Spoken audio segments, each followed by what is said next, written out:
सध्या बिहारमधल्या पटना येथील एका सरांची चर्चा सोशल मीडियावर मोठ्या प्रमाणावर पाहायला मिळते. कारण या सरांनी म्हणे नागरिकांना अल्प दरातील सेवा सुविधा देणारं एक रुग्णालय सुरू केलंय.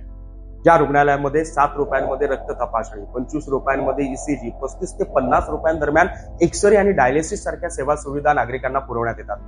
आणि त्यांच्या या कामाची दखल कळत देशातल्या सर्वोच्च असणाऱ्या संसदेत देखील त्यांच्या कामाचा उल्लेख झाला.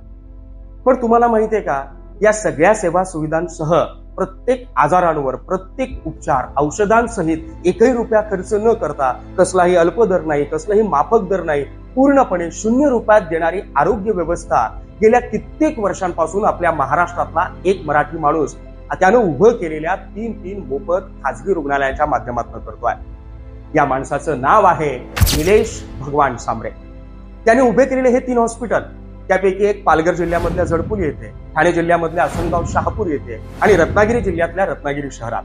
या 3ही हॉस्पिटलमध्ये तुम्ही गेलात ना, तुम्हाला डायलिसिस रूम पाहायला मिळेल, एक्सरे सेंटर पाहायला मिळेल, सोनोग्राफी सेंटर पाहायला मिळेल. अद्ययावत बेडनं सज्ज असलेले हे 3ही रुग्णालय, तिथे तुम्हाला एक्सपर्ट डॉक्टर्स, वेल ट्रेन स्टाफ, चांगल्या दर्जाची स्वच्छता, या सगळ्या गोष्टी पाहायला मिळतील.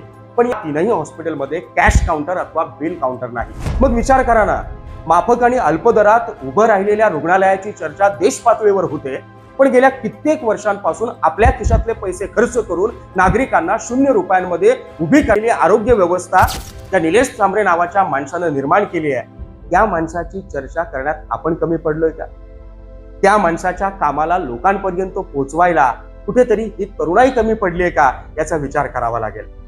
चला मग आपल्या मराठी माणसाला सपोर्ट करूया आणि मराठी माणसानं लोककल्याणाचं उभं केलेल्या या साम्राज्याला जागतिक स्तरावर पोहोचूयात. आणि त्यासाठीच हा व्हिडिओ जास्तीत जास्त शेअर करा आणि आपल्या मराठी माणसाच्या कामाला जगाच्या कानाकोपऱ्यापर्यंत पोहोचवा.